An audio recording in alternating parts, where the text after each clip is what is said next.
एक माँ जिसने अपने बेटे की परवरिश के लिए अपनी पूरी जिंदगी समर्पित कर दी, जिसने अपनी खुशियों को ताक पर रखकर अपने लाल को बड़ा आदमी बनाया। लेकिन वही बेटा जब बड़ा अफसर बना तो क्या हुआ उस माँ के साथ? क्या एक माँ के लिए बेटे का प्यार भी दौलत के आगे फीका पड़ जाता है? यह कहानी है राम दुहाई की, एक ऐसी माँ की जो बेटे की कमाई को माथे से लगाकर ही तृप्त हो जाती थी। लेकिन जब दौलत, बहू और रिश्तों की खींचतान शुरू हुई तो क्या वही मां घर में बोझ बन गई? देखिए, एक मार्मिक कहानी जो आपको सोचने पर मजबूर कर देगी। क्या वाकई एक मां के त्याग का मोल इतना सस्ता होता है? बड़े अफसर की मां बहुत बड़े अफसर की मां थी राम दुहाई। उसका बेटा पूरे 80,000 रुपए माहवार पगार पाता था। महीने के दिन जब वह सरसराते हरे नीले नोट बहू को सौंपता तो दूर बैठी राम दुहाई की बूढ़ी आंखें उन्हें देखने मात्र से ही तृप्त हो जाती थीं। उसकी छाती दो गुनी हो जाती और सिर गर्व से आसमान छू लेता था। शुरू शुरू में दो एक बार गिरधारी ने पीपल के पत्तों जैसे बड़े बड़े नोट उसकी हथेली पर भी लाकर रखे थे और उसने भी लक्ष्मी माता को आदर के साथ अपने माथे से लगाकर पूरी की पूरी रकम पास खड़ी बहू की ओर तत्काल बढ़ा दी थी। लेकिन उसके बाद यह सिलसिला बंद हो गया। बहू को यह पसंद नहीं था। बहू ने गिरधारी से कहा, महीने की महीने यह क्या ड्रामा किया करते हो गुड्डू? अगर मुझ पर विश्वास नहीं है तो अलमारी की चाबी अपनी मां के हवाले कर दो। रजनी कभी कभी मामूली सी बात का बतंगड़ बनाकर बैठ जाती हो। बूढ़ी औरत है बेचारी, रकम माथे से लगाकर ही खुश हो जाती है। हर मां बाप की ख्वाहिश होती है कि उनके बेटे अपनी कमाई की पहली रकम उनके हाथ में लाकर दे। गिरधारी ने मां की भावना व्यक्त करते हुए पत्नी को समझाने का प्रयत्न किया, तो दिया करो, मैं कब मना करती हूं, लेकिन रुपयों को पान सुपारी की तरह इसके उसके सामने फेरते रहना मुझे अच्छा नहीं लगता। गिरधारी चुप हो गया था, लेकिन राम दुहाई ने बहू के आहत अहंकार की पीड़ा स्पष्ट सुनी थी। इसलिए व्यर्थ के क्लेश से घर को बचाने के लिए उसने इस क्षणिक खुशी की ओर से स्वयं ही मुंह फेर लिया। कई महीनों बाद आज शायद मां के दूध ने फिर जोर मारा था, या संयोग मात्र था कि गिरधारी पगार लेकर आया था और बहू घर पर न थी। मातृभक्त बेटा 10-10 के नोटों की 5 सील बंद नवी गड्डियां मां की झोली में डाल आशीर्वाद की आशा में उसके पास बैठ गया था। ऐन मौके पर बहू आ गई और मां ने अपनी चोरी पकड़े जाने या बेटे को चोरी सिखाने के अपराध बोध से गर्दन झुकाए पूरी रकम झोली पसार कर बहू की ओर बढ़ा दी। बहू ने एहसान सा जताते हुए रुपये लेकर अलमारी में पटके और उसे खुला ही छोड़कर रसोई में चली गई। रात भर घर का माहौल भारी भारी और खिंचा हुआ सा रहा। सुबह होते ही घर में हंगामा हो गया। गिरधारी कहे कि पूरे 5,000 हैं, मगर बहू एक ही बात पर अड़ी हुई थी कि 100 कम 5,000 हैं। रजनी, रुपये कैसे कम हो सकते हैं? मैं पूरे 5,000 संभाल कर लाया था, गिरधारी ने जोर देकर कहा। तुमने देखा नहीं, कल रात को मैं नोट खाकर ही तो सोई थी। अपनी मां से क्यों नहीं पूछते? बहू ने काट खाने के अंदाज में उत्तर दिया। रजनी, तुम भी कमाल करती हो। मां बेचारी रुपए लेकर कहां जाएगी? और फिर आश्चर्य की बात तो यह है कि बैंक की सील बंद नई गड्डी में से रुपए गायब कैसे हो सकते हैं? करने वाले कमाल ही करते हैं गुड्डू। हम तुम जैसे भोले इंसान तो सिर्फ आश्चर्य ही कर सकते हैं। बहू ने शब्दों को गोल गोल लपेटते हुए कहा। गिरधारी तो आंखें नीची कर अपने दफ्तर चला गया, लेकिन मां दिन भर मन ही मन रोती रही। खुद से आंख मिलाने में भी उसे शर्म आ रही थी। दोपहर में बहू ने खाने की थाली उसकी चारपाई पर लाकर रख दी तो बात बढ़ जाने के भय से उसे मजबूरन थाली में रखी 2 रोटी खानी पड़ी, वरना इस घर का अब पानी तक पीने की इच्छा नहीं थी उसकी। इतना बड़ा कलंक, जिस बेटे को जवान करने में विधवा मां ने अपनी जवानी होम कर दी, जिस बेटे की परवरिश के लिए उसने किसी के घर में धोना मांजना किया तो किसी के घर में झाड़ू पोंछा, और आज वही बड़ा अफसर बना बेटा अपनी मां के माथे पर लगाए चोरी के झूठे इल्जाम को चुपचाप निगल गया। धिक्कार है। राम दुहाई की आत्मा चीख उठी। 3 दिन बीत गए थे। मां को चुप चुप देखकर गिरधारी परेशान था। उसकी इच्छा होती थी कि मां को समझाए, मगर किस बात के लिए?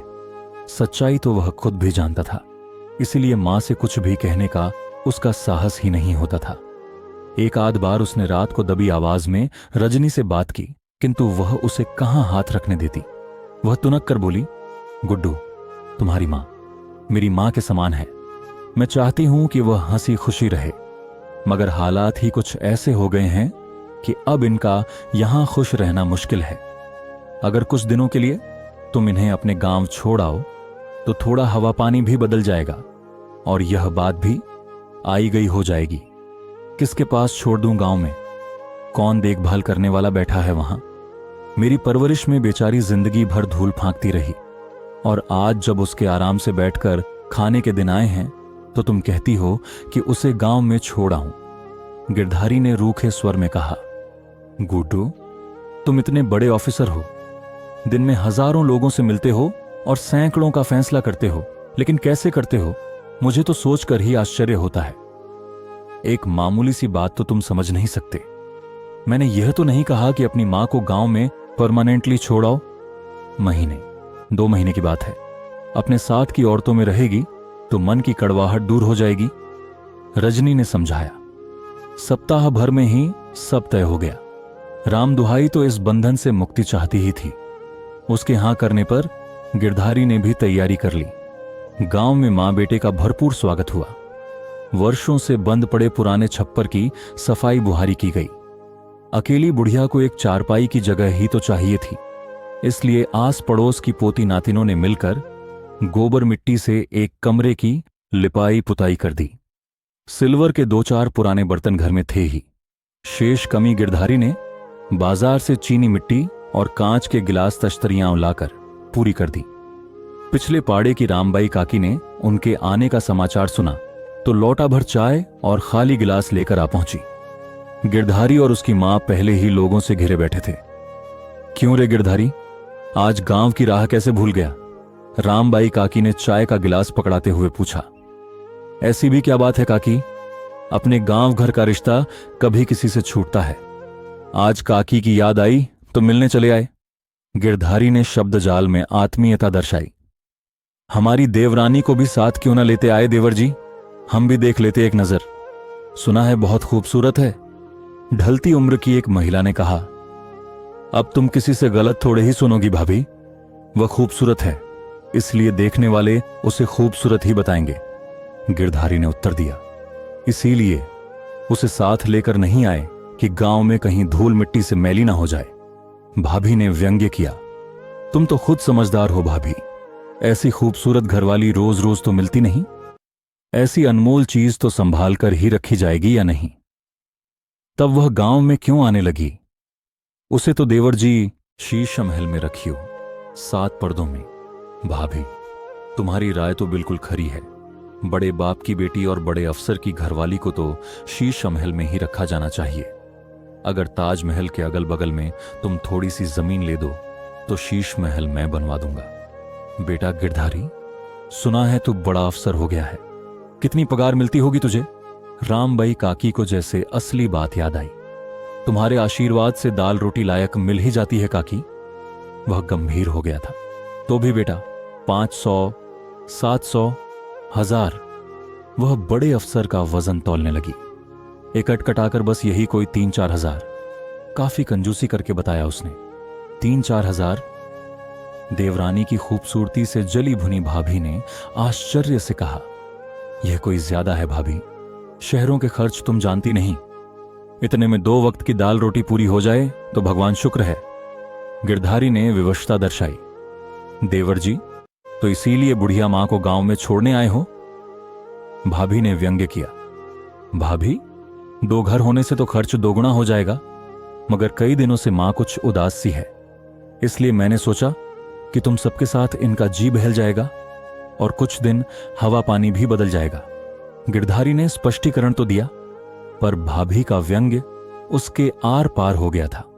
तेरी भाभी ने बात तो खरी कही है गिरधारी, जिसका मन अपने बेटे पोतों से न बहले वह दूसरों के बीच कैसे खुश रहेगी। बेटा, तू पढ़ा लिखा बड़ा अफसर है, हम गंवार तुझे क्या समझाएं। मगर बेटा, बेचारी राम दुहाई ने जिंदगी में बहुत दुख झेले हैं, कभी इसकी आत्मा मत दुखाना। रामबाई काकी भरे गले से कहा। मां के अलावा दुनिया में मेरा और कौन है काकी? मैं जानता हूं मेरे लिए मां ने कितने कष्ट उठाए हैं। मैं भी मां की सेवा में कोई कमी नहीं छोड़ूंगा। गिरधारी ने उत्तर दिया और प्रसंग बदलकर खेती बाड़ी की बातें करने लगा। फिर इधर उधर की कुछ बातें हुई और धीरे धीरे सब चले गए। गिरधारी भी जाने को तैयार हुआ। उसने मां को आते जाते रहने का आश्वासन दिया और अपनी सेहत का ध्यान रखने के लिए 100 का नोट थमाकर विदा ली। मां ने भी बेटे को हिदायत दी कि वह उसकी नादान बहू और मासूम पोती का ध्यान रखे। बहू से कहे कि छोटे बच्चे के लिए मां के दूध के साथ साथ मथा हुआ केला और दाल चावल का उबला हुआ पानी गुणकारी होता है। संतरे से बच्चे का रंग निखर जाता है। गिनती के पूरे 100 रुपये देकर गया था गिरधारी और मां को 100 रुपये में पूरी गृहस्थी जमानी थी। लेकिन खूब खींचतान करके भी वह दूध के लिए केवल 10 रुपये ही बचा पाई थी। अभी रोज की दाल भाजी बाकी थी, लेकिन दाल सब्जी की रोज कहां जरूरत है। वह सोचने लगी कि सुबह अंधेरे का हिस्सा बनी वह अपने छप्पर में बैठी चिंता में डूबी थी। माई भूखे लाचार को एक रोटी दे दे, भगवान तेरे बेटे की उम्र लंबी करे, उसे बड़ा अफसर बनाए। राम दुहाई जैसे गहरे कुएं से उभरी। इस मोल बेटे की लंबी उम्र और तरक्की बहुत सस्ती थी। उसने कपड़े में लपेट कर रखी एक रोटी का आधा टुकड़ा मांगने वाले को दे दिया।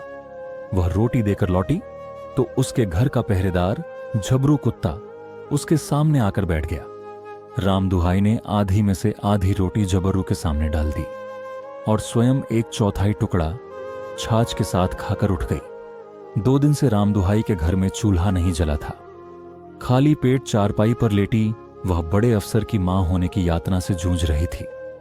कितनी ही बार उसने मजदूरी पर जाने का भी विचार किया, लेकिन बड़े अफसर की मां होने की मर्यादा उसके पैरों में आ लिपटती और वह पानी पीकर चुप बैठ जाती। मैं 2 दिन से खाली पेट राम दुहाई डाकिये के इंतजार में अपने छप्पर और गली के चक्कर लगा रही थी। चिलचिलाती धूप गली दूर तक सुनसान पड़ी थी। एकाएक आंगन में एक तरफ बैठे झबरू पर उसकी नजर पड़ी। कुत्ता न जाने कहां से एक रोटी उठा लाया था और सूने आंगन में बैठा आराम से रोटी खा रहा था। राम दुहाई दबे पांव चूल्हे के पास आई और लकड़ी उठाकर कुत्ते पर झपटी। अचानक हुए हमले से घबराकर कुत्ता रोटी छोड़कर भागा, मगर लाख कोशिश के बावजूद भी वह रोटी उठाने का साहस न कर सकी। उसके बड़े अफसर बेटे की इज्जत रोटी पर मोटी परत बनकर छा गई थी। उसके मुंह से हिचकी और आंखों से आंसू फूट पड़े। वह निढाल सी अपनी चारपाई पर बैठ गई। उसकी एक नजर सामने पड़ी रोटी पर और दूसरी डाकिये के इंतजार में दरवाजे पर लगी थी। यह इस कहानी का समापन नहीं है। कहानी तो वही है, तस्वीर भी बूढ़ी राम दुहाई की ही है। इसी तरह की कहानी सुनने के लिए चैनल को सब्सक्राइब करें। धन्यवाद।